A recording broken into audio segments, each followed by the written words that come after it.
Bab 4, Sistem Informasi Akuntansi dan Sistem Pengolahan Transaksi. Pada pokok pembahasan yang pertama, 4.1 Peristiwa Ekonomi. Memahami berbagai peristiwa ekonomi yang terjadi sebagai akibat interaksi perusahaan dengan lingkungannya dapat dilakukan dengan mempelajari berbagai aktivitas yang dilakukan oleh organisasi perusahaan tersebut sehari-hari. Sedangkan untuk memahami konsep sistem informasi akuntansi secara terstruktur, terlebih dahulu harus dipahami konsep tentang sistem informasi, dan akuntansi. Berikut ini akan dibahas mengenai akuntansi sebagai konsep untuk memahami sistem informasi akuntansi. 4.2 Akuntansi. American Accounting Association pada tahun 1966, Wilkinson pada tahun 2000, Warren dan Fest pada tahun 1996 mendefinisikan akuntansi sebagai sistem informasi yang menghasilkan informasi atau laporan untuk berbagai kepentingan baik individu atau kelompok tentang aktivitas atau peristiwa ekonomi atau keuangan suatu organisasi. 4.3 Sistem Pengolahan Transaksi. Sistem pengolahan transaksi memproses data yang berasal dari kejadian atau peristiwa ekonomi sebagai akibat dari operasi atau aktivitas internal perusahaan dan sebagai akibat dari aktivitas perusahaan dengan pihak luar menjadi informasi yang berguna bagi manajemen di tingkat operasional. Mengolah data transaksi bisa secara batch atau secara online. 4.4 Aktivitas dalam sistem pengolahan transaksi. Setelah dijelaskan sebelumnya bahwa pengolahan transaksi dapat berupa rangkaian proses yang dimulai dari pengumpulan, pengiriman, dan pemasukan data untuk disimpan atau diproses sehingga menghasilkan output berupa informasi yang berguna bagi pemakai. 4.5 Siklus pengolahan transaksi. Siklus pengolahan transaksi merupakan prosedur atau urut-urutan subsistem pengolahan transaksi untuk menunjang siklus transaksi tertentu dalam suatu aktivitas bisnis perusahaan. Siklus aktivitas bisnis perusahaan terdapat yang pertama investasi modal, yang kedua pengadaan, yang ketiga konversi, yang keempat penjualan. 4.6 Sistem Informasi Akuntansi. Sistem Informasi Akuntansi atau biasa disebut dengan SIA atau SIA pada dasarnya merupakan integrasi dari berbagai sistem pengolahan transaksi atau sub-SIA karena setiap sistem pengolahan transaksi memiliki siklus pengolahan transaksi, maka SIA juga dapat dikatakan sebagai integrasi dari berbagai siklus pengolahan transaksi. Dalam setiap pengolahan transaksi yang dilakukannya, sistem pengolahan transaksi atau sub-SIA menggunakan berbagai komponen yang dimilikinya seperti hardware, software, brainware, prosedur, database, dan jaringan komunikasi. Sistem informasi akuntansi dapat didefinisikan sebagai kumpulan integrasi dan subsistem atau komponen baik fisik maupun non-fisik yang saling berhubungan dan bekerja sama satu sama lain secara harmonis untuk mengolah data transaksi yang berkaitan dengan masalah keuangan menjadi informasi keuangan. Komponen-komponen tersebut berhubungan secara harmonis membentuk sistem informasi akuntansi seperti dalam konsep sistem. Berikut ini penjelasannya. Integrasi komponen hardware. Hardware terbagi dalam beberapa bagian seperti bagian input, bagian pengolah atau prosedur, dan memori, bagian output, dan bagian komunikasi. Integrasi komponen software terbagi dua kelompok besar yaitu software system dan software aplikasi.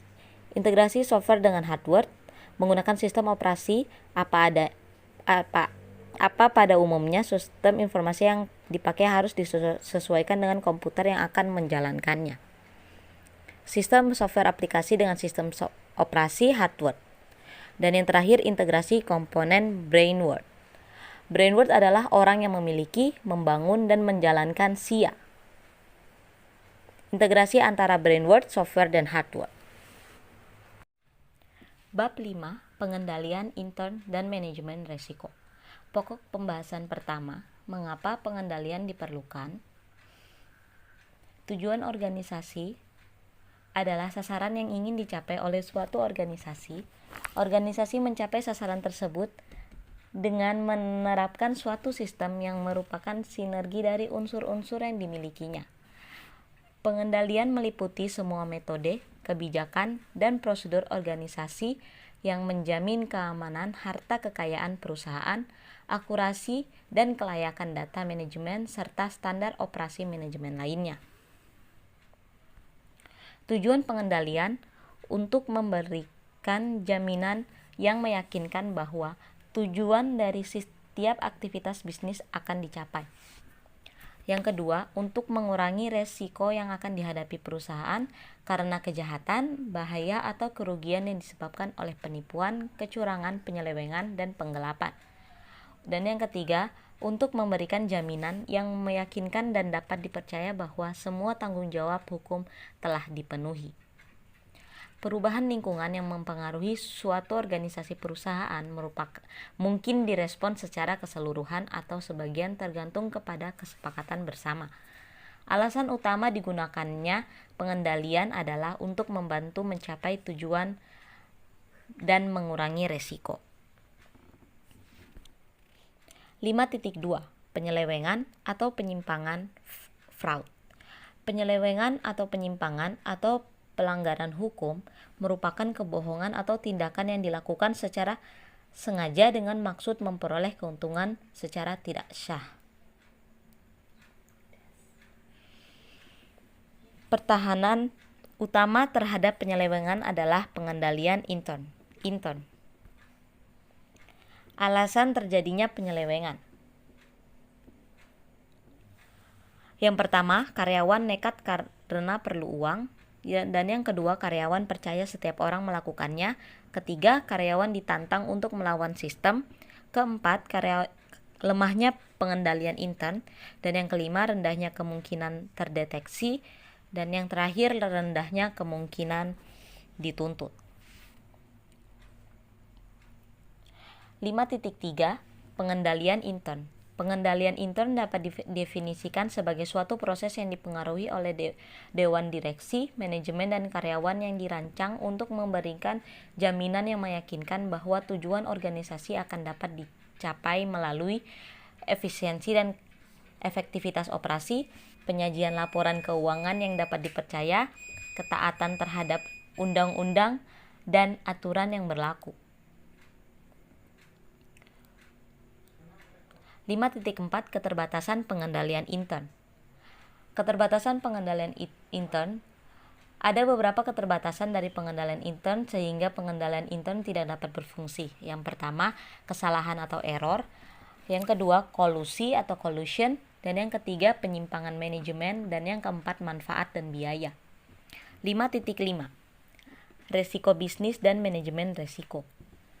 Resiko adalah kondisi atau kejadian yang tidak pasti yang apabila terjadi memiliki efek positif atau negatif terhadap tujuan organisasi. Strategi menghadapi resiko. Yang pertama, menghindari atau avoidance, menjauhi aktivitas yang meningkatkan resiko. Dan yang kedua, membiarkan. Dan yang ketiga, mengurangi atau reduction. Dan yang keempat, membagi. Yang kelima, memanfaatkan. 5.6 Pengendalian umum. Pengendalian umum merupakan pengendalian yang menyeluruh dengan tujuan untuk memberikan keyakinan bahwa sistem informasi akuntansi, unsur-unsur yang mendukung serta sinergi antar unsur-unsur tersebut. Pengendalian ini meliputi pengendalian pengembangan dan implementasi sistem informasi akuntansi, pengendalian software yang digunakan, pengendalian fisik hardware, pengendalian prosedur pengoperasian komputer, pengendalian keamanan data dan jaringan, dan yang terakhir pengendalian aktivitas administrasi. Pengendalian software bertujuan untuk memantau penggunaan software sistem informasi. Bab 6. Dokumentasi Sistem Informasi Akuntansi. Pokok pembahasan pertama, 6.1 Dokumentasi. Formulir adalah kertas blanko atau kosong yang memiliki ruang untuk diisi. Dalam sistem informasi akuntansi manual atau berbasis komputer, formulir digunakan sebagai alat untuk mencatat terjadinya suatu peristiwa atau transaksi. Dokumen adalah formulir yang sudah terisi baik tertulis atau tercetak. Dokumentasi adalah kumpulan dari dokumen-dokumen. 6.2 Tempat penyimpanan dokumen proyek atau proyek repository. Proyek repository adalah tempat di mana dokumen-dokumen atau dokumentasi program yang berkaitan dengan aplikasi dan proyek disimpan. Secara umum, proyek repository akan berisi yang pertama daftar data akuntansi yang diperlukan, dan yang kedua berbagai jenis formulir, ketiga berbagai jenis output atau informasi, keempat berbagai jenis proses dan prosedur, kelima berbagai lokasi yang harus ditunjang. 6.3 Susunan penyimpanan dokumen. Proyek repository harus disusun sedemikian rupa sehingga merupakan suatu referensi yang nyaman untuk digunakan dalam menentukan apa yang dibutuhkan baik oleh analis maupun pemakai sistem. Penjelas proyek menjelaskan tentang proyek yang dikerjakan. Secara ringkas paling tidak berisi informasi sebagai berikut.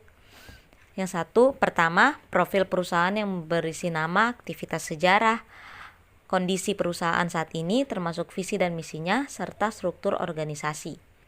Yang kedua, proyek yang ditugaskan berserta skop pekerjaannya. 6.4 Model. Model merupakan abstraksi dari dunia nyata. Model implementasi adalah model yang bukan hanya menunjukkan sistem apa atau mengerjakan apa, tapi juga menunjukkan bagaimana sistem sesungguhnya diterapkan. Model utama adalah model independen yang diterapkan. Model tersebut menggambarkan hal-hal mendasar atau yang menjadi inti pokok dari sebuah sistem, yaitu apa pekerjaan sistem atau apa yang harus dikerjakan oleh sebuah sistem. 6.5 Pemodelan data dengan diagram hubungan entitas. Entitas atau entity data adalah apapun, baik itu ada secara real maupun abstrak yang akan disimpan datanya. Atribut data atau data atribut merupakan ciri atau sifat atau karakteristik properti dari suatu entitas. 6.6 Pemodelan proses dengan diagram arus data atau data flow diagram. Diagram arus data adalah alat yang digunakan untuk pembuatan model proses.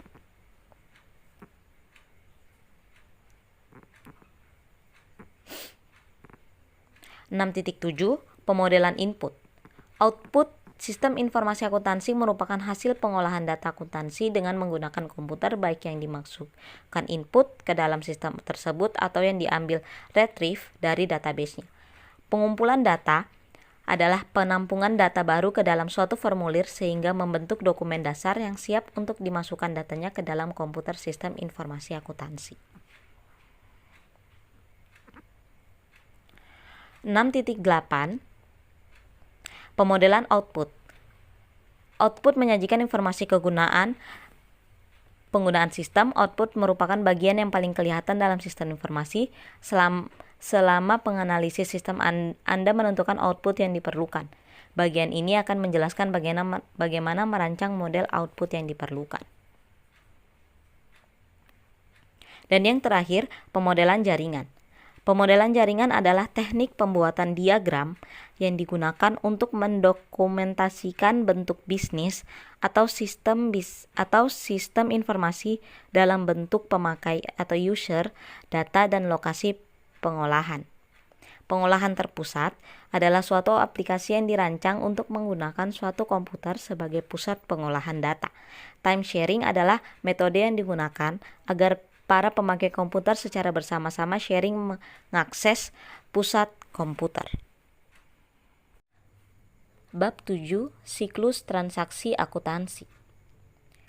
Bagian ini merupakan bagian terakhir dari pembahasan mengenai konsep dasar sistem informasi akuntansi, yaitu tentang siklus transaksi akuntansi. Sebagaimana telah dibahas pada bab sebelumnya, siklus transaksi akuntansi terjadi mengikuti siklus aktivitas bisnis suatu organisasi perusahaan. Baik itu berorientasi ke laba atau tidak.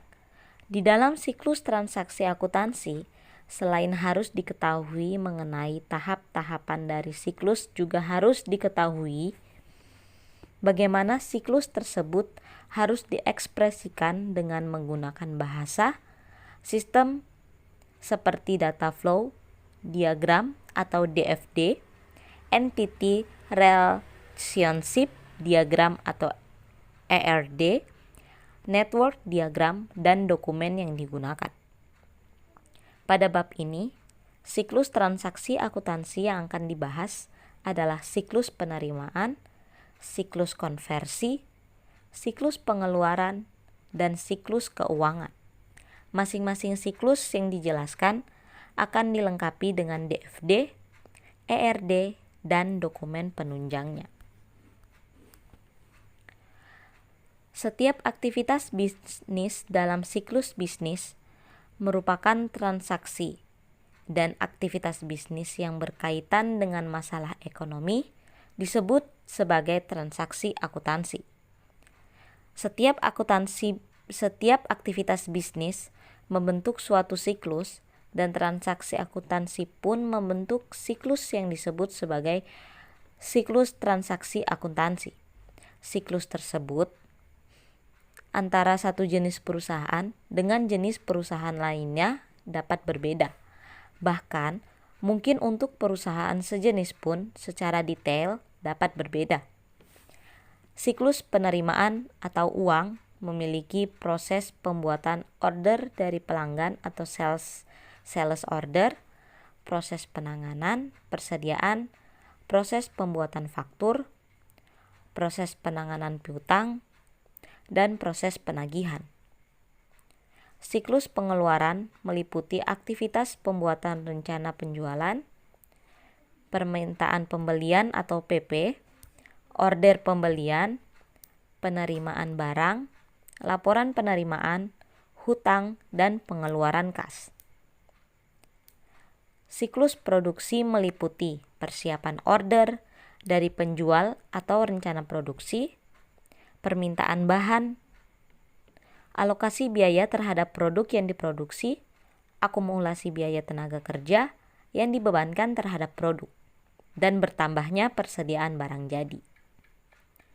Siklus akuntansi keuangan berkaitan dengan siklus sebelumnya, di mana semua dokumen yang digunakan dalam tahap pengolahan transaksi diberi nama untuk pengendalian dan referensi. Siklus ini lebih merupakan proses ringkasan dan posting. Pada proses ini, buku besar untuk penjualan, biaya penjualan, persediaan, hutang, piutang, kas, gaji, aktiva tetap diposting secara batch dari berbagai jurnal. Dan yang terakhir, siklus akuntansi keuangan juga ini berkaitan dengan siklus sebelumnya, di mana semua dokumen yang digunakan dalam tahap pengolahan transaksi diberi nama untuk pengendalian dan referensi. Siklus ini lebih merupakan proses ringkasan dan posting. Pada proses ini, buku besar untuk penjualan, biaya penjualan, persediaan, hutang, piutang, kas gaji, aktiva tetap diposting secara batch dari berbagai jurnal. Inti dari siklus akuntansi keuangan adalah sistem buku besar atau sistem GL yang meringkas aktivitas organisasi secara keuangan. Buku besar merupakan sumber data untuk laporan keuangan dan perencanaan keuangan dalam sistem informasi manajemen. Transaksi-transaksi yang di jurnal kemudian dimasukkan ke posting ke buku besar.